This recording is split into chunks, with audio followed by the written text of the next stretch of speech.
রাজধানীর পল্লবীতে শিশু রামিসা ধর্ষণ ও হত্যাকাণ্ড ঘিরে বিক্ষোভে উত্তাল রাজধানী সহ সারা দেশ। রাজধানী মিরপুরে দিনভর দফায় দফায় সড়ক আটকে বিক্ষোভ করেছেন স্থানীয়রা।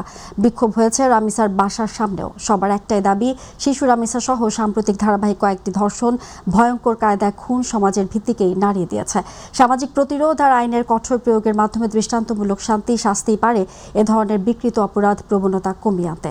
শবনম মামুনের রিপোর্ট।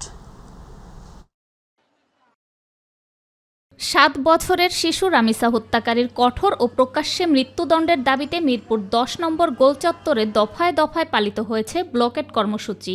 এতে যোগ দেন সমাজের সর্বস্তরের মানুষ। শুক্রবার জুমার নামাজের পর রাজধানীর বিভিন্ন জায়গা থেকে প্রতিবাদ মিছিল নিয়ে কর্মসূচিতে যোগ দেন বিভিন্ন শ্রেণী পেশার মানুষ।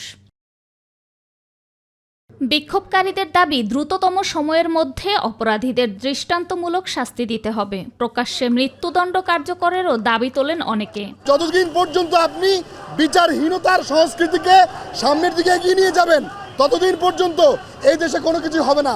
আমরা প্রকাশ্যে একটা ধর্ষণের বিচার দেখতে চাই, যেটা জনগণের সম্মুখে। দর্শককে প্রকাশ্যে ফাঁসি দিতে হবে, কিন্তু রাষ্ট্র ব্যবস্থা এতই ভঙ্গুর অবস্থা, বিচার ব্যবস্থা আছে যেটা এখন পর্যন্ত একজন দর্শককেও ফাঁসি দিতে পারে নাই। আন্দোলনকারীদের দাবি, এ ধরনের ঘটনায় অপরাধীদের প্রকাশ্য ও দৃষ্টান্তমূলক শাস্তি নিশ্চিত করার, যাতে করে এ ধরনের ঘটনার পুনরাবৃত্তি না হয়।